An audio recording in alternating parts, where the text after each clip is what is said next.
Salut à tous, j'espère que vous allez bien. Désolé pour la longue absence. On reprend avec Tintin. Et en fait, on s'était arrêté ici, donc à la fin de la page 53. On va enchaîner avec la page 54. Mais c'est vrai que ça fait longtemps, ça fait quelques semaines que j'ai pas fait de vidéo de Tintin. Donc, on va rapidement, très rapidement, relire la page précédente. Alors, je relis juste. Oh, il va le dévorer.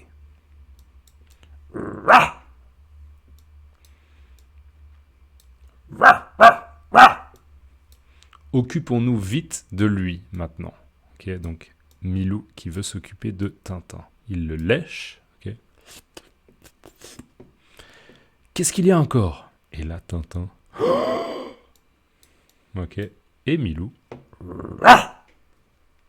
Ce n'est que ça, tu vas voir. Ce n'est que ça, pardon, j'ai mal lu. Ce n'est que ça, tu vas voir. Et là, le singe qui a peur, d'accord? Le gorille qui a peur. Eh bien, Milou, tu l'as maté. Eh bien, Milou, tu l'as maté. C'est ridicule, tu ne trouves pas? Cette énorme bête qui a peur d'une toute petite... Et là, Milou qui est lui-même terrorisé par une araignée et qui déguerpit. Il déguerpit. Il disparaît en vitesse. Ok, donc fin de la page 53. Naturellement, on enchaîne avec la page 54. Alors, c'est parti. Donc, sur cette vignette, on voit Tintin qui est sur le point d'utiliser une corde pour probablement ligoter l'homme à la barbe, d'accord? Le ligoter, l'attacher de manière à l'empêcher de bouger, d'accord? Le ligoter. Eh bien, Milou, où es-tu? Milou? Milou? Eh bien, Milou? Eh bien, Milou? En fait, c'est plutôt ça. L'intonation, c'est plutôt... Eh bien, Milou? Où es-tu? Milou? Milou?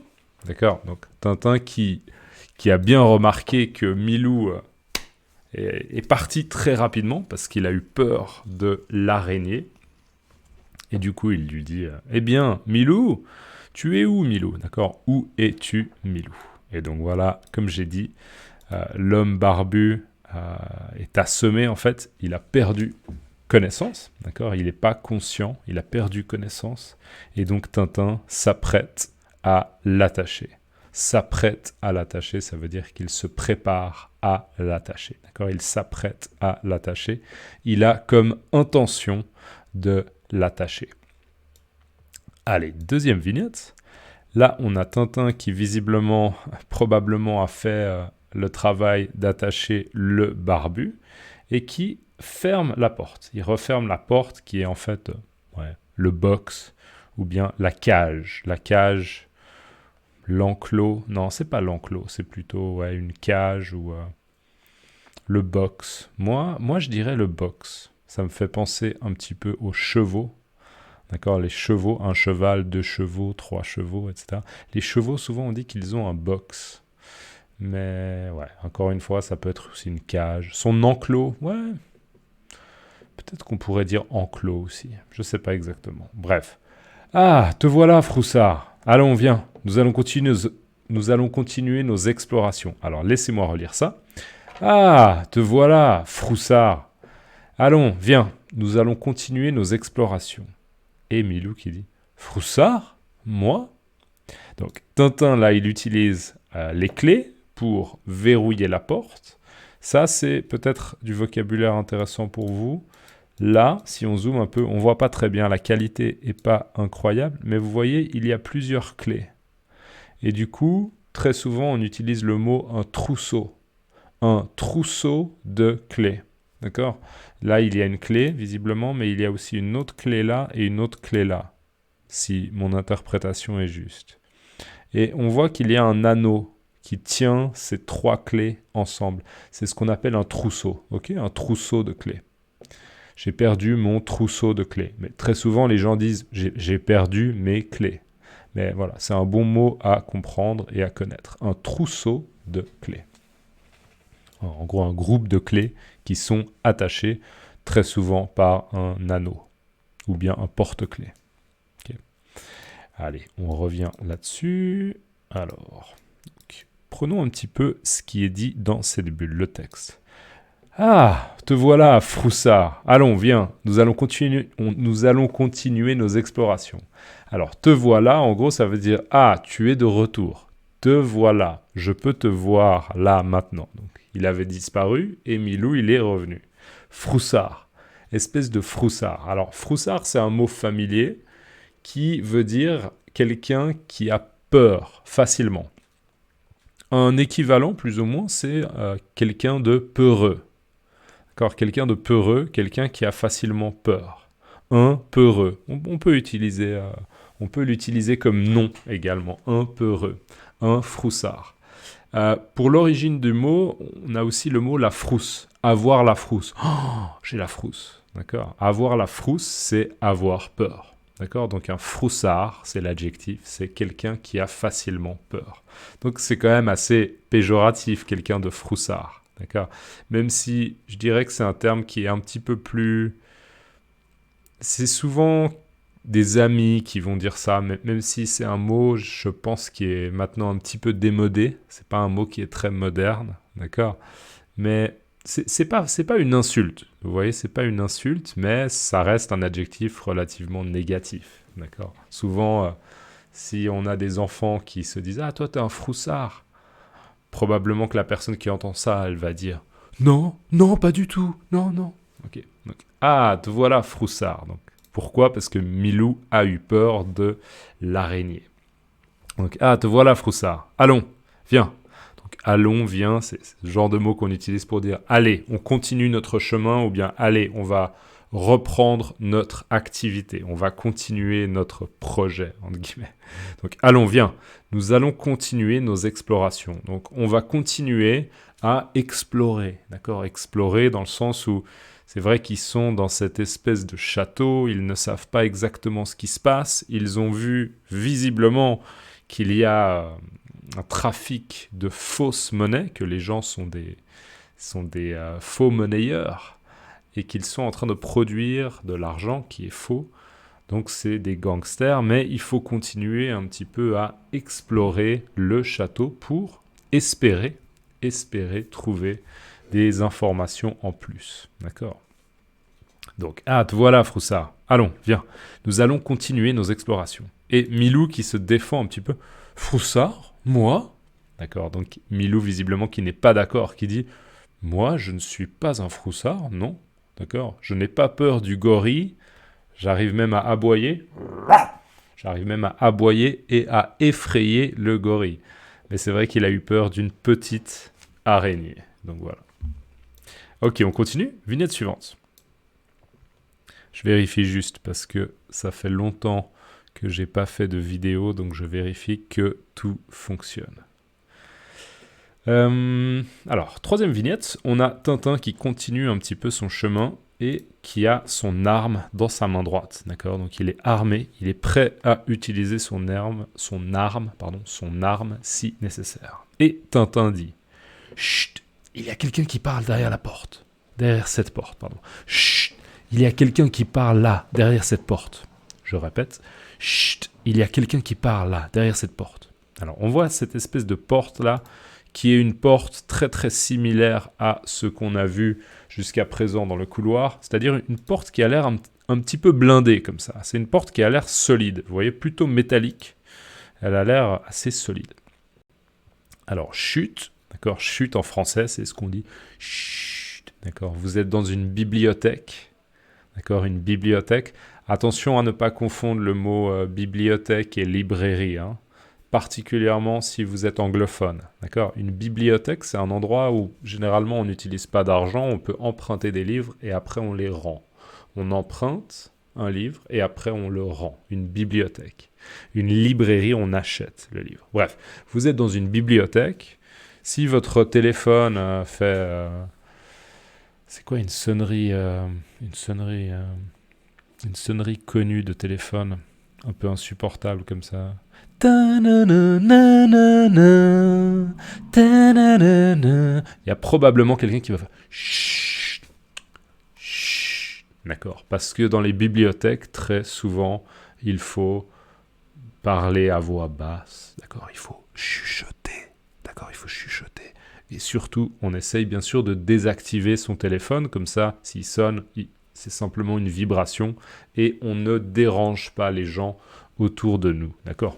Particulièrement, je dirais, dans les bibliothèques universitaires. Quand les gens essayent d'avoir un haut niveau de concentration pour réviser pour des examens. D'ailleurs, si vous avez prochainement un examen, peut-être un examen de français ou peut-être un examen universitaire ou peu importe, bonne chance pour votre examen.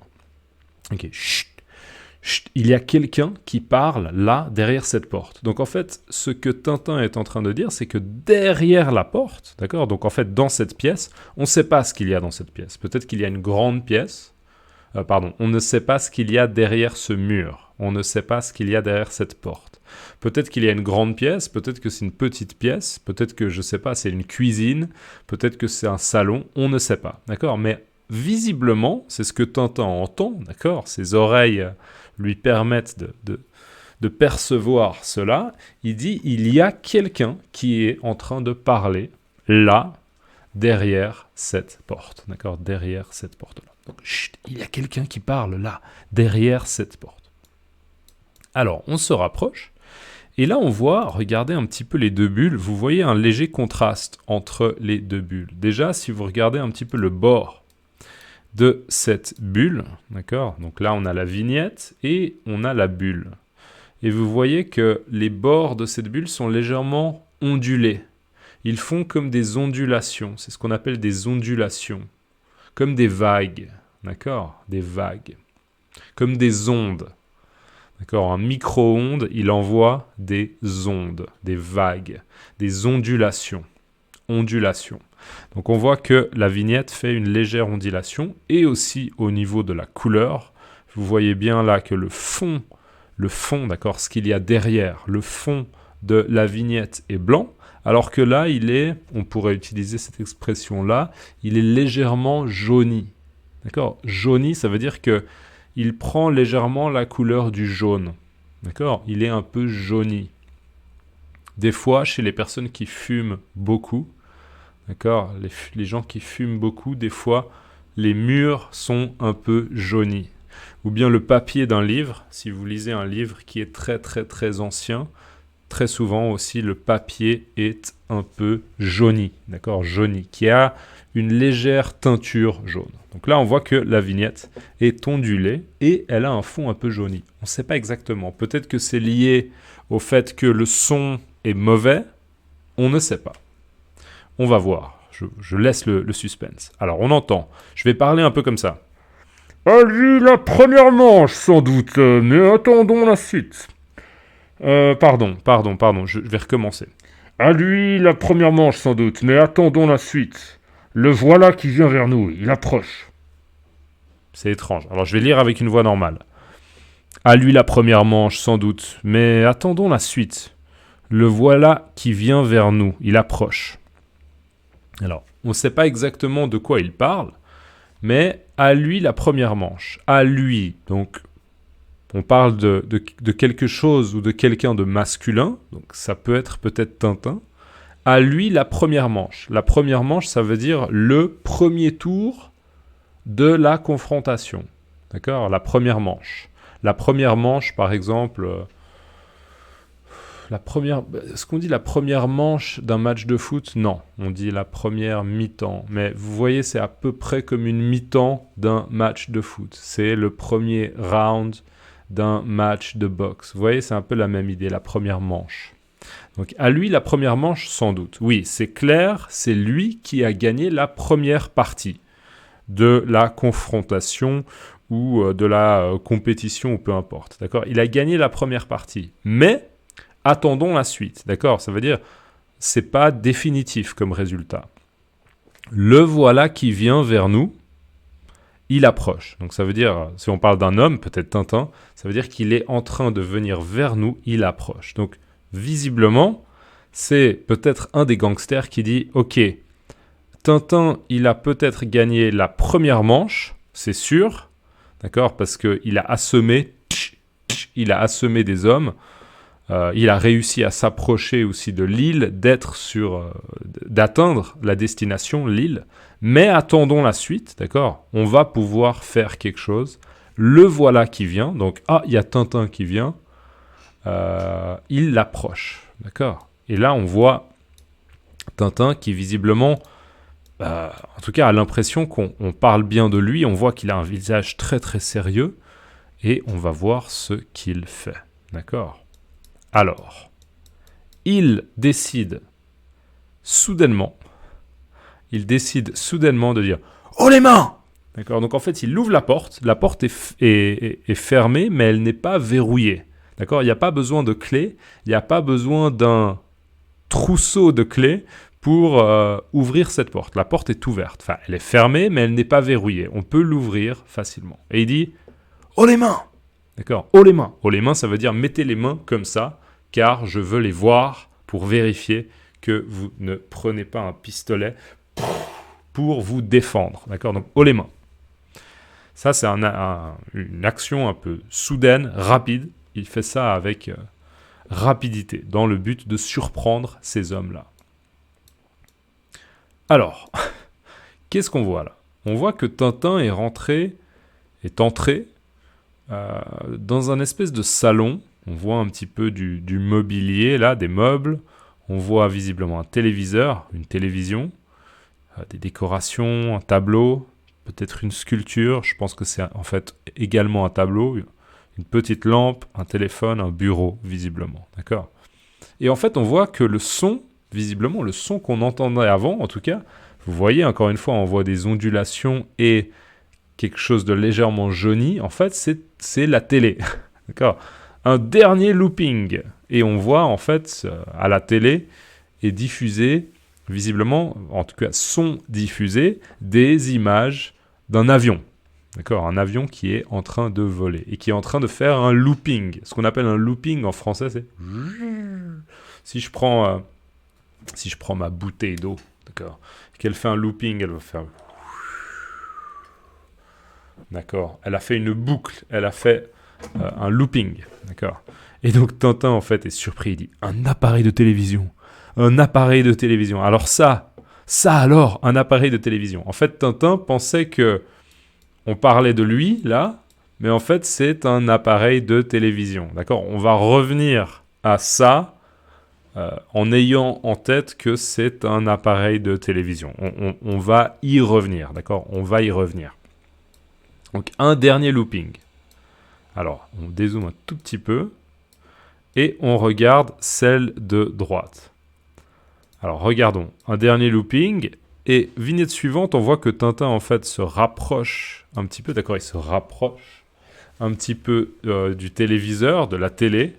D'ailleurs, juste un mot très familier qu'on entend des fois, c'est la téloche. Regardez la téloche, d'accord, la télévision. C'est très informel. C'est pas vulgaire, hein, c'est juste très informel. Mais voilà, la téloche, la télévision, la télé, d'accord, le téléviseur. Je pense que téléviseur, c'est un mot un peu plus ancien. Le téléviseur, d'accord, bref, la télé. Généralement, les gens autour de moi disent la télé. Moi, j'ai pas de télé, donc c'est pas un mot que j'utilise beaucoup. Je l'utilise quand je dis que j'ai pas de télé. D'accord, j'ai pas de télé. Et mes élèves me disent oh, vous avez pas de télé oh mes élèves, quand je dis que j'ai pas de télé, ils sont scandalisés. Ils se disent mais qu'est-ce que vous faites sans télé? Comment vous pouvez vivre sans télé? Voilà, c'est intéressant. Bref.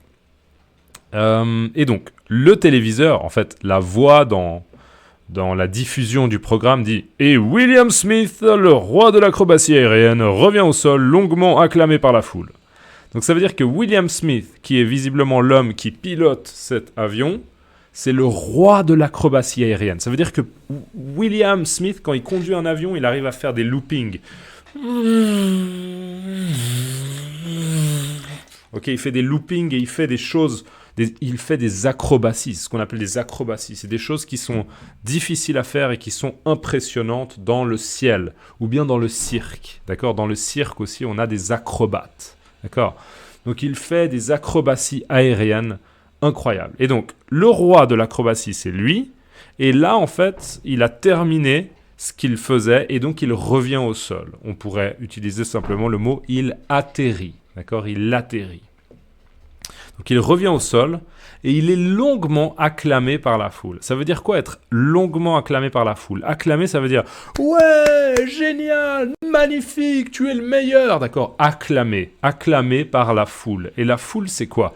La foule, c'est un grand groupe de personnes. D'accord, une foule, c'est par exemple, je sais pas, un groupe de 300 personnes qui disent « Ouais, bravo, c'est magnifique !» D'accord, souvent un concert, vous avez une foule de personnes qui viennent pour écouter le concert, d'accord? Une foule, un grand groupe de personnes. Donc, il est longuement, pendant longtemps, il est acclamé, bravo, bravo, bravo, par la foule, d'accord? Donc, en fait, là, si on revient un petit peu en arrière, là, il faisait un dernier looping, ok? Et même si on revient, en fait, ici, bien sûr, on avait mal interprété la chose. En fait, vous verrez que je me suis trompé parce que moi, j'avais déjà lu pour préparer un peu la vidéo. Mais en fait, le ton, c'était pas « À lui la première manche, sans doute. Mais attendons la suite. Le voilà qui vient vers nous, il approche. » D'accord? Non, c'était plutôt un commentaire sportif. D'accord? C'est plutôt « À lui la première manche, sans doute. Mais attendons la suite. Le voilà qui vient le voilà qui vient vers nous, il approche. Mesdames et messieurs, nous sommes en direct de blablabla. » D'accord? C'est plutôt un commentaire d'une émission de sport ou d'une émission justement qui couvre une compétition d'acrobatie aérienne. D'accord? Donc quand j'ai commencé à lire justement, j'ai commencé à lire comme ça et j'ai dit je vais recommencer et j'ai pris une voix un peu plus de gangster pour que vous soyez aussi induit en erreur. Ça c'est une bonne expression, être induit en erreur. Ça veut dire que on a eu une information qui a fait qu'on a eu une mauvaise interprétation. D'accord? J'ai été induit en erreur. Si vous aimez bien cette expression, notez-la maintenant dans les commentaires. Induit en erreur. Vous pouvez utiliser les commentaires YouTube comme un bloc-notes pour prendre des notes pour vous, mais aussi peut-être pour les autres personnes, pour lire les commentaires et réviser du vocabulaire. N'hésitez pas, d'accord? Induit en erreur. Être induit en erreur. Donc je voulais que vous soyez induit en erreur comme Tintin, qui a été induit en erreur, qui a cru qu'on parlait de lui alors qu'en fait, non. On parlait simplement d'un avion durant une compétition. Et William Smith, le roi de l'acrobatie aérienne, revient au sol, longuement acclamé par la foule. Et donc Tintin qui comprend ce qui s'est passé, il dit un meeting d'aviation, d'accord? D'aviation, un meeting. C'est un peu le terme anglais, mais en gros, c'est une rencontre durant laquelle il y a peut-être un concours, une compétition, ou en tout cas, des gens qui partagent leur passion. En l'occurrence, dans cette situation, leur passion pour l'aviation. Allez, il faut qu'on avance parce qu'on est déjà à 23 minutes et il y a encore du travail. Allez, on a la voix qui continue. Voilà maintenant une escadrille de la Royal Air Force qui passe en formation de combat. Alors, voilà maintenant, on peut voir maintenant à la télé une escadrille. Une escadrille, c'est simplement un terme un peu militaire pour dire un groupe d'avions. D'accord? C'est un groupe d'avions qui se déplace en même temps, en respectant très souvent une formation, un petit peu, vous voyez là, il y a une formation un peu je ne sais pas si c'est le terme exact, mais moi je dirais une formation. Ouais. Une formation un peu en triangle comme ça. Donc on a 1, 2, 3, 4, 5. On a 5 avions comme ça qui forment une sorte de triangle. D'accord? Donc ça c'est la formation. C'est comme ça qu'ils sont un petit peu positionnés en volant. D'accord? Donc une escadrille, c'est ça, c'est simplement un groupe d'avions qui se déplace vers un endroit en particulier avec probablement une mission en tête. Voilà maintenant une escadrille de la Royal Air Force, d'accord? La Royal Air Force, qui passe en formation de combat. Donc ils sont en formation, voilà, confirmation du terme, ils sont en formation, donc ils se positionnent en formation de combat. Je ne peux pas vous expliquer parce que je ne connais pas bien tout ce qui est le monde aérien, l'aéronautique. Je ne sais pas pourquoi ce serait une bonne formation d'être en triangle pour les avions militaires. J'arrive pas vraiment à expliquer pourquoi. Mais ça m'intéresserait s'il y a des personnes parmi vous qui ont des connaissances en aéronautique, mais aussi en stratégie militaire, ou peut-être que parmi mes abonnés, j'ai une personne qui a déjà en fait été dans l'armée de l'air, d'accord, donc qui a piloté des avions. Ce serait très intéressant que vous disiez dans les commentaires pourquoi en effet la formation en triangle, c'est une formation qui est efficace, qui est on pourrait dire une formation optimale, d'accord? Donc qui est un très très bon calcul, qui optimise en fait les chances de survivre ou d'être efficace. Bref, Tintin voit un petit peu ce qu'il y a sur le bureau. Donc on avait vu une lampe, un téléphone, il y a visiblement un espèce de carnet là ou un cahier. Ça c'est ce qu'on appelle un sous-main, d'accord? Ça sonne exactement comme sous-main. Sous-main, un sous-main, c'est juste un mot, un sous-main, en un mot. Et un sous-main, c'est ce qu'on utilise généralement pour... Quand on écrit, c'est agréable de ne pas écrire directement sur une table. D'accord? Donc très souvent, on peut utiliser ce qu'on appelle un sous-main. Très souvent, il y a des sous-mains avec des cartes du monde. Moi, quand j'étais petit, quand j'étais à l'école primaire, j'avais un sous-main, un grand sous-main avec une carte du monde. D'accord, voilà, avec plusieurs autres choses. Mais en tout cas, c'est un bureau. Et Tintin dit, voyons un peu ce qu'il y a sur ce bureau. Donc, regardons un petit peu ce qu'on peut voir sur ce bureau. D'accord, donc il continue en effet son exploration, comme il l'a dit au début de cette page. Sapristi! J'ai eu la main heureuse. Voici la liste de leurs complices. Il y en a dans tous les pays. Beaucoup de filets en perspective. Alors, en fait, on voit que Tintin a pris visiblement ce morceau de papier, d'accord? Il l'a pris et il est en train de lire ce qui est marqué, ce qui est noté sur ce morceau de papier. Et donc Tintin dit « Sapristi, j'ai eu la main heureuse ». Alors sapristi, je vous rappelle que c'est une expression de surprise. Si c'est une expression que vous aimez, n'hésitez pas à la remettre dans les commentaires. Sapristi. Donc sapristi. Oh, ça alors! J'ai eu la main heureuse. J'ai eu la main heureuse. Ça veut dire...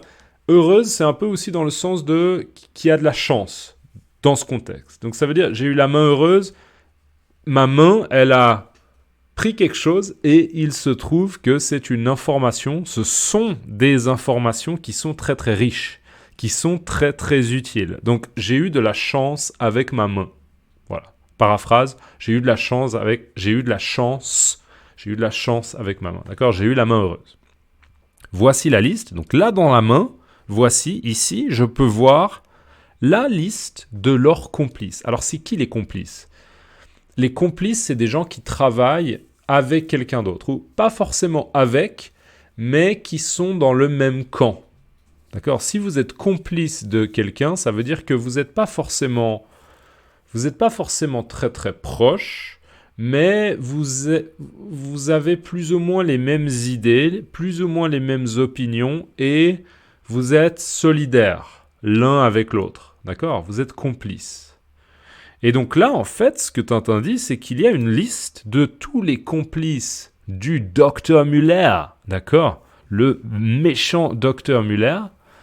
La liste de tous les complices, donc les gens qui ont un peu des accords avec le docteur Muller et qui peut-être participent à un commerce illégal, soit de CD de Justin Bieber, soit peut-être et probablement en fait, de fausses monnaies, d'accord? Il y en a dans tous les pays, donc il faut croire qu'il y a beaucoup de complices qui sont un peu répartis dans des pays différents, d'accord? Dans plusieurs pays. Et il dit beaucoup de filets. Alors c'est quoi un filet? Un pêcheur, peut-être qu'il va utiliser une canne à pêche. Ça c'est une canne à pêche, mais il y a aussi beaucoup de pêcheurs qui vont utiliser un filet. D'accord, un espèce de filet comme ça. Et le filet, il va en fait laisser l'eau partir. D'accord, l'eau, si vous lâchez un filet, que vous le laissez peut-être 5 minutes dans l'eau, et qu'après vous tirez et vous remontez un filet, d'accord, un filet ça ressemble un petit peu à ça, d'accord. Vous remontez le filet, les poissons, ils sont capturés dans le filet, mais l'eau, elle coule. Donc en fait, vous remontez le filet et vous avez des poissons. D'accord? Particulièrement les poissons qui n'ont pas réussi à passer à travers ce qu'on appelle les mailles. Les mailles. Les mailles du filet, d'accord? Les petits poissons, ils sont passés à travers, ils ont pu s'échapper, mais les gros poissons, ils sont piégés. Ils sont piégés, ils sont capturés, d'accord? Donc, il y en a dans tous les pays beaucoup de filets. Donc, c'est pas beaucoup dans le sens de une grande quantité. Non, c'est un beau coup de filet. Un coup de filet, ce serait ça. J'ai mon filet, je le lance, je le remonte. Donc, si je fais un mauvais coup de filet, ça veut dire que je lance mon filet, je le remonte et il n'y a pas de poisson. D'accord? Zéro. Il n'y a pas de poisson. Oh non! D'accord? Un beau coup de filet, c'est je lance mon filet et je remonte et il y a 64 poissons. Oh, magnifique. Ok? Donc, beaucoup de filets en perspective. En perspective, ça veut dire que c'est plutôt dans le futur. C'est potentiel. Il se peut que ça arrive. D'accord? Un beau coup de filet en perspective. Donc, ça veut dire que grâce à la liste des gangsters dans des pays différents qui sont les complices du docteur Muller, ça veut dire que Tintin et la police ont en perspective, d'accord, potentiellement, la possibilité d'attraper beaucoup de gangsters, d'accord? Donc c'est potentiellement un beau coup de filet. Sapristi, j'ai eu la main heureuse. Voici la liste de leurs complices. Il y en a dans tous les pays. Beaucoup de filets en perspective. Et là, on voit les doigts de Tintin, ça c'est son pouce gauche, son pouce droite, et ça on voit c'est son ongle, d'accord, son ongle. Et on voit, numéro 3, on voit des personnes, visiblement une personne à Prague, une personne à Potsdam, une personne à Saint-Germain, une personne à Amsterdam, une personne à Vienne, d'accord? Donc on voit en tout cas 1, 2, 3, 4, 5, dans 5 pays différents déjà, on a peut-être des responsables, peut-être des chefs de ce trafic illégal, d'accord? Donc, ou de ce réseau plutôt de gangsters. Donc en effet, joli coup de filet en perspective. L'émission de télévision continue et je vais du coup prendre la voix d'un journaliste, un journaliste sportif. Et voici encore un concurrent. Tiens, son nom ne figure pas au programme. Nous n'y perdrons rien, chers téléspectateurs, car il fait preuve d'une virtuosité sans pareille. Alors, et voici encore un concurrent. Donc, il y a encore un concurrent, d'accord? Peut-être que le concurrent précédent, c'était le concurrent numéro 16, et là, il y a encore un concurrent, donc le concurrent numéro 17, ok? Il y a encore un concurrent. Un concurrent, c'est une personne qui prend part à la compétition. Où je vois mon ordinateur qui commence à bugger. J'espère que ça va. Je vais arrêter cette vidéo et je vais faire une partie 2. J'ai peur. À tout de suite.